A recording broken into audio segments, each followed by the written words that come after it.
The Broadway League announced this week that theaters will now be closed at least through January 3rd, 2021. It will likely be much longer. Time is a gift.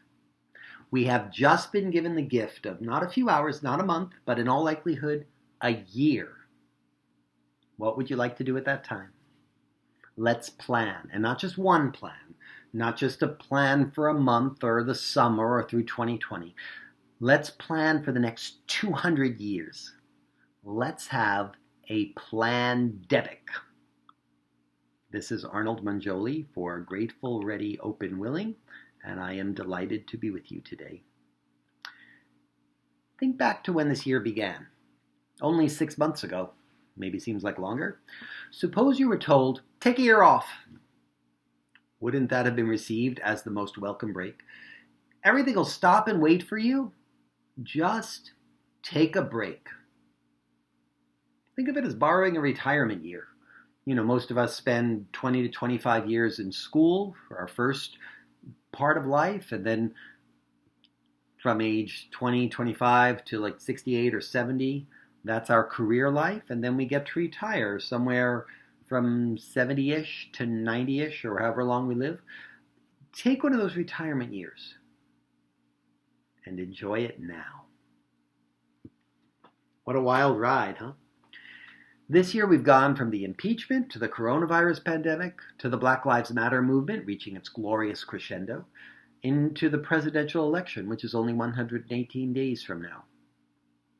The Broadway League's announcement of the shows reopening January 3rd, that's just a ticket refund date. People buy their tickets to Frozen or Hamilton or Lion King 3 years in advance. So the producers only have to refund up till when they're closed for the coronavirus pandemic and not beyond that. So this has been done quite incrementally. Originally it was April. Remember, they're closing for a month and then extended to May, then to June, then September. Now it's January. It's actually anticipated to be much longer. Medical experts are saying that it's very likely not until the third quarter of 2021 that we'll have access to a vaccine. That's if the vaccine that's currently undergoing clinical trials, if that one works. If that one works, by the time it's tested and manufactured and produced and distributed and gets past the frontline workers in the hospitals and the doctors and nurses down to the regular people for the whole world, that is going to take some time. So presuming that this works, it won't be until probably the third quarter of 2021. We know this. Knowledge is power. There's so much that's unknown, but we make a hypothesis. We make an educated guess and move forward on that. Scott Peck talks about the secret to success is willingness to change our map. So as far as we knew, the theater was closed for a month. And then the industry was closed for 2 months, and then 3. And then through the summer, each time we changed our map, what our plan was. We made new plans. We tried to figure out how to deal with it and what we would do at the time. So we can change if we need to. But what we know so far is that in terms of employing massive numbers of theater people and show business people and creative people, no major theater is coming back this summer, and probably not this autumn, and likely not until next autumn, which gives us over a year. The glorious gift of time. Wow. Yes, there is still a world pandemic. People are being affected by that quite directly. This week, we lost Nick Cordero from our community, and our hearts go out to his wonderful wife, Amanda Klutz, who was such a warrior through this, and their beautiful baby, Elvis. We all feel that. We feel that in this community very deeply. So by no means am I dismissing or making light in any way of the seriousness of this pandemic. That's a reality. There's over 11.2 million cases worldwide right now. That information tells us that this is not a time to gather in the dark with strangers, which is what the theater-going experience is to me. It's not a time to gather in the dark with strangers in the form in which we have known it. But that doesn't mean it's not a time for telling stories and doing what we love in whatever forms we can find or create. Let's start planning what that can be. What new forms will it take? We start with what we know. We work from the actual facts. New York State Governor Cuomo this past week, he called out Trump's denial of the crisis and said to Trump, you lost. You lost by fighting reality because reality always wins. So let's start with reality. Just today, Actors Equity, the Stage Actors Union, issued its first 2 contracts.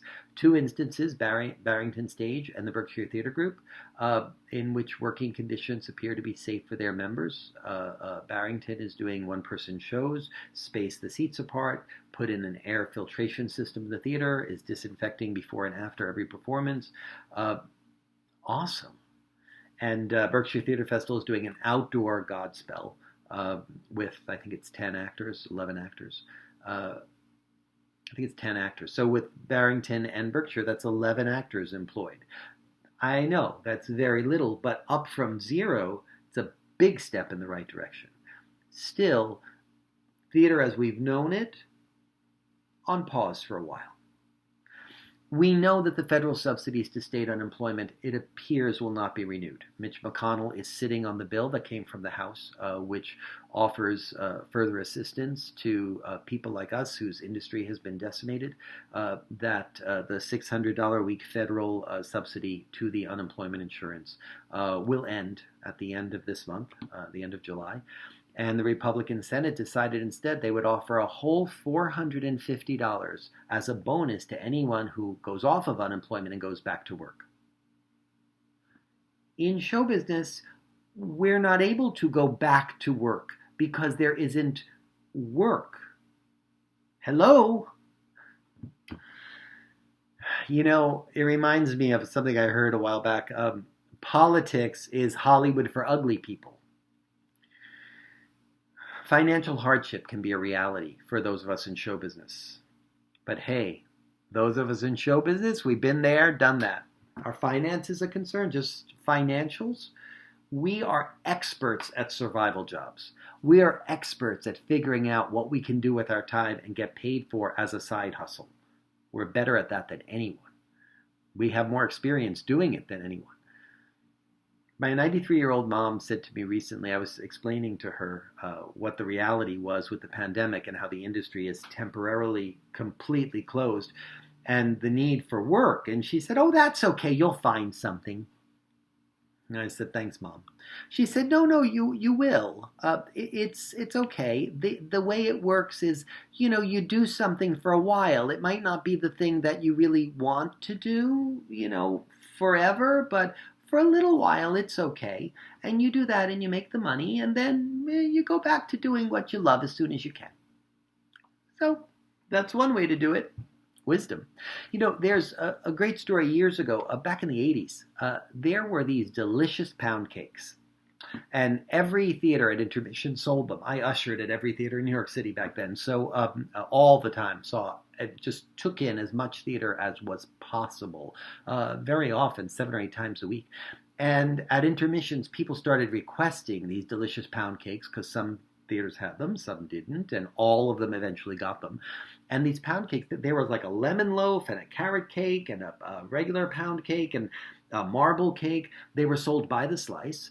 And what happened was they took off and eventually started being sold at corner groceries and bodegas all throughout the city. And they got very fancy. They got shrink wrapped in plastic, each slice, and they got labels, and they called themselves the well-bred loaf. And it was kind of a big deal. They were ubiquitous. Everybody knew them. And the story I heard was that it was a couple, 2 actors, who decided to start baking these cakes because they did it really well and selling them to theaters for intermission concession snacks. And they were so delicious and so oft requested that they eventually started being carried in stores. And eventually, after that development, a big company bought them over and gave them $1 million, which back in the 80s was a tremendous amount of money. I still think it's a pretty large amount of money, but back then, a millionaire was a big and somewhat rare thing. So they got $1 million. And I was told, as the story goes, they retired to a beautiful tropical island and lived out a wonderful life. Amazing! There's another story I really love about an actor who was down to his last $10. And he was sitting at his kitchen table with that $10 bill and trying to figure out, what do I do? What do I do? And then an idea came to him. And he took that $10 and he went out and he bought like 12 dozen eggs, which in those days you could do for $10. And he came home and he started making omelets. He just broke the eggs into a frying pan and made omelets all night long. And so, what is that, like 72 omelets or something he made in a row. And after he made them all, it was like about 5 in the morning now, he turned off the stove, put on his coat, he went out and he went to a few coffee shops and diners and said, I wonder if you're looking for a short order chef. And a few of them were like, well, yeah, we could always use somebody. Let's see you make an omelet. And of course, he had just made, whatever that is, like 72 in a row. So he made a perfect omelet and he was hired. Eventually, he went on to become the pastry chef at the Algonquin Hotel and found great joy in his new calling. So survival jobs don't need to be drudgery. They can be a way to something wonderful. There are more gifts the universe has for you that may be revealed to you through that. These stories abound. We are so filled with ingenuity. So take a bit of time and think about what you like. We are on the cusp of the greatest societal change of our generations, certainly of mine, and certainly those younger, and probably for many of those older as well. And this is only the beginning. This is just the threshold. Ways to plan. One way is to take care of yourself. Take care of yourself financially, as we just talked about. Take care of yourself mentally. Meditate. Physically work out. For me, I've been meditating. I started that when we went to the shelter in place. I was meditating about 10 minutes a day. I found a meditation workshop class that I could take, a weekly class. In that class, we started at 10 minutes and then went to 20 minutes. I took the second level of that course, another 5 weeks, and the instructor said to me toward the end, I want you to increase to 30 minutes. I think it would be good for you. You're really coming to a place where you're having a lot of creativity, you're putting a lot of things out there, and I think there'll be a lot of inspiration and answers for you if you increase to 30. Then I started taking another class that's not a meditation class, but the teacher is very big on meditation and wants that to be a part of it. And part of the requirement for this class, again, it's a non-meditation class, but the requirement is you meditate 20 minutes in the morning and 20 minutes in the evening. So now I'm up to 40 minutes a day. You know, there are moments where the universe can be so clear with us and you just kind of go, I hear you. Thanks for being clear. So meditate more. That's the message that's come to me. I'm listening and responding. Are there messages like that that have come to you? Are there things you've been avoiding? Are there ways to move forward? Take in those messages? Take action? Another way to plan using this time is change the world. Let's vote for a Trumpless future. Vote for Joe Biden. I'm speaking particularly here to my beloved young millennials. I know you're disappointed. You wanted Bernie Sanders or Elizabeth Warren or Pete Buttigieg or Cory Booker or Kamala Harris or someone else. You were hoping for someone else. Joe Biden is not your ideal candidate. Think of it this way. You are not voting for Joe Biden. You are voting for Ruth Bader Ginsburg's replacement. She has been awesome. She is very close to 90 now, I think. Or is she 90? I think she's very close to 90. And she's still with us. Thank God. I saw something that said that science has already identified the first person who will live past 125 years old. And somebody wrote in the comments, please God, let it be Ruth Bader Ginsburg. But we've seen the 2 Supreme Court justices that this current president has put in place. Whatever your politics may be, you cannot convince me that you think Neil Gorsuch and Brett Kavanaugh are appropriate to the Supreme Court. Certainly not Mr. I like beer. Do you like beer? It's wildly inappropriate. It's really an unfortunate move for our country. Supreme Court justice appointments are for life.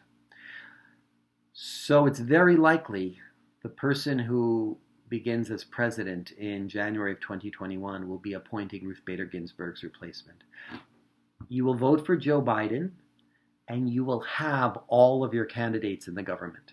All of those cabinet positions will be filled by all of those wonderful candidates. You'll get everybody. Please don't work from a place of resentment and fear. And please understand, again, particularly my beloved young millennials, a vote for a third party is a vote for Donald Trump. A vote for the Liberal Party or the Green Party is a vote for Donald Trump. Not voting is a vote for Donald Trump. The only not a vote for Donald Trump you can do is to vote for Joe Biden. Like it or not, admit it or not, America is basically a two-party system government. The only vote is a vote for Joe Biden. Otherwise, it's a vote for Donald Trump. So own that, understand that, and own it, and your vote is your own. 50,000 Russian-linked automated Twitter accounts, bots as they're called, sent over 2 million re-election tweets on Donald Trump's behalf. That's what the guy who owns Twitter told the Senate Judiciary Committee in the hearings. They retweeted Donald Trump almost 500,000 times in the final weeks before the election. That's in 2016. Over 2 million re-election tweets. You know, if you add up all the people in show business, not just the union members of Equity and SAG-AFTRA, but also all of the non-union actors and all of us who work in the business, there's way more than 2 billion of us. We can beat this. Vote for Joe Biden. Another plan. Let's change ourselves. Change our own world. Forgiveness. Does that resonate? Forgiveness is work, I know. But you don't have to feel forgiving. If there's someone you need to forgive, you can just make a choice to forgive them. Betterment. Let's come out of this pandemic better than we came into it. Let's improve ourselves. Working out, meditating, classes, coachings, online learning, and services. We can get better at what we do, and we can get better at being who we are. What do you enjoy about acting and theater? Do you enjoy seeing it? I've seen some of the best work I've ever seen during this pandemic. The National Theater has been live streaming their productions for free. Playbill just posted an article on all of the free live streams of theater you can get this month. Last week, Nick Heitner's Bridge Theater's Midsummer Night's Dream that the National Theater presented, it was a co-production. One of the best productions of anything I have ever seen in my life. There's Zoom theater, there's podcast, there's so much creative work going on. You want to act? You want to make theater? People are finding new ways. The teacher in Florida had each student read their part of The Little Prince as a play and then edited it together and put it together as if they were all doing the show on stage together.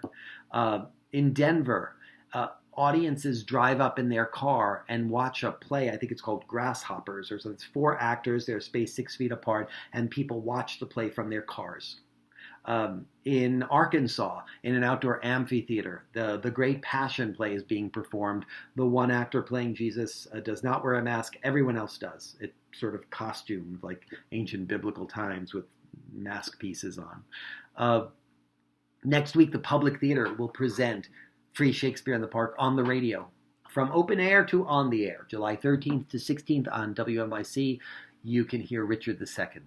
We are finding new ways to tell stories, to do what we love. What are the things you love about show business? Start there.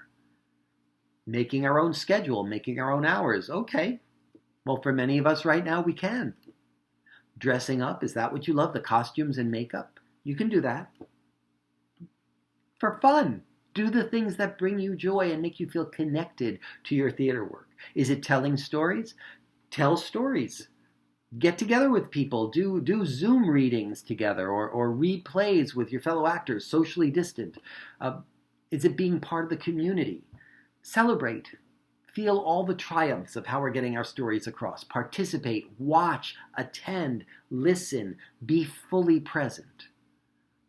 You know, the acting profession is not what it was 25 years ago. It's very different. It's very different than it was 10 years ago, 5 years ago. And now it's different than it was 6 months ago.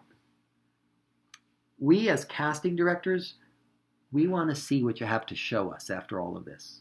We really don't want to see you come back in, even if it's on Zoom auditions or on camera auditions or tapes, which there will be a lot of over this next year, I assure you.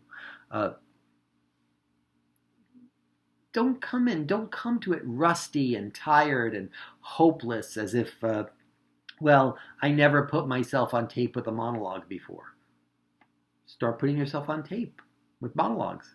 Start getting used to self-tapes and what that feels like. Up your game. Improve yourself. Use this time so that you can come back better than ever. Take classes, work on material, enjoy life, learn and awaken and plan. Let's make it a PLANdemic. What would you like to make happen right now? It's probably different than whatever your priorities were during your New Year's resolutions, New Year's Eve, only 6 months ago. You know, every year on New Year's Eve, I see a lot of good riddance to this year. I'm so glad to be rid of it. I think this gift of time is nothing to be rid of. I expect December 2020, we're going to see some of that too in social media posts. But what if for you, and we're going to get into a brief visualization here, what if for you, December 31st, 2020, you are posting with gratitude, my best year ever? What would that be? What would that take? If this were your best year of your life, an incredible blockbuster year, your best year ever.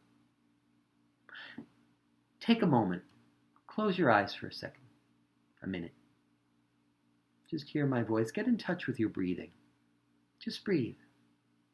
Breathe a little bit, observe your breath. You don't have to do anything to change it, just breathe. Observe the breath going out and the body taking a breath back in and the body releasing the breath,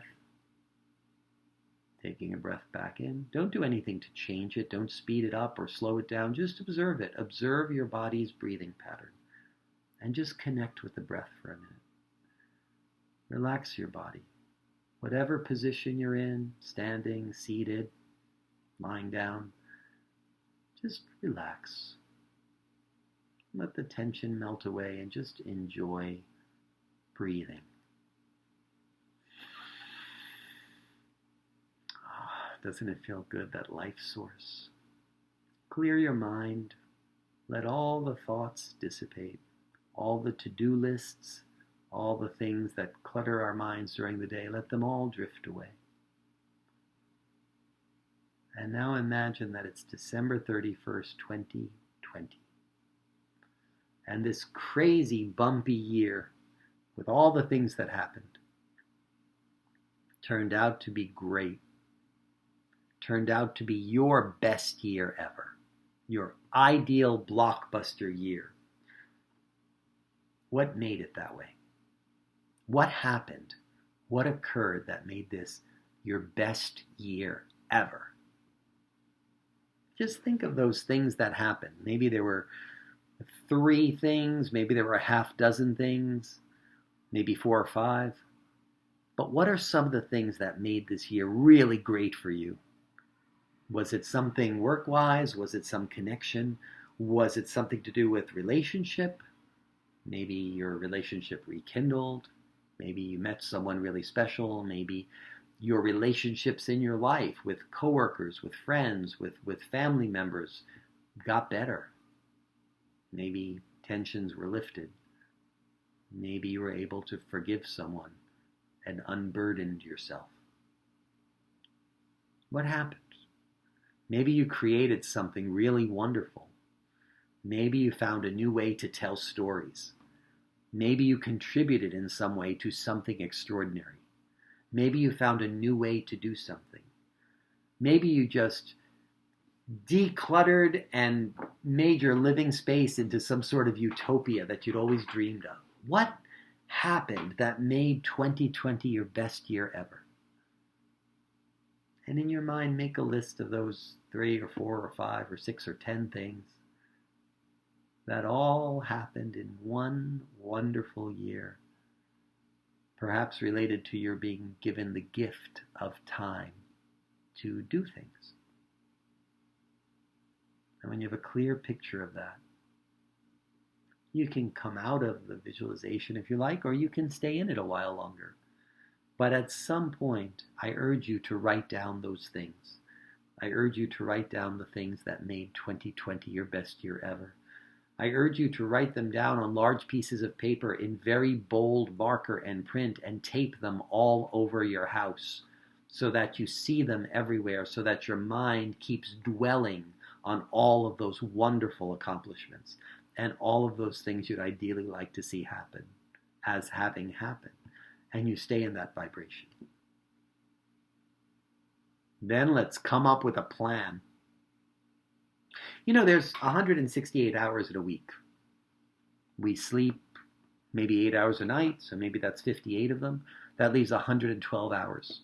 That's a lot of time. Even if we work 40 hours at a survival job, we still have 72 hours to do whatever we want to make our dreams come true. What do you wish for? What would you like to see happen? What would you like to do? I also want to mention here that, as many of you know, I am a life coach. I work not only as a casting director, but I'm trained as a life coach in 3 different schools of life coaching. I work primarily with actors and artists, but I have several clients who are regular folk, what we like to call civilians. We in show business call civilians. I'm a big believer in coaching and classes and mentorship and working with others. No person is an island. Everyone is interdependent. And I have benefited tremendously from coaching with others, working with coaches. So I began to study it many years ago and have been practicing for probably close to 20 years now. And I do that because I know the value of it firsthand.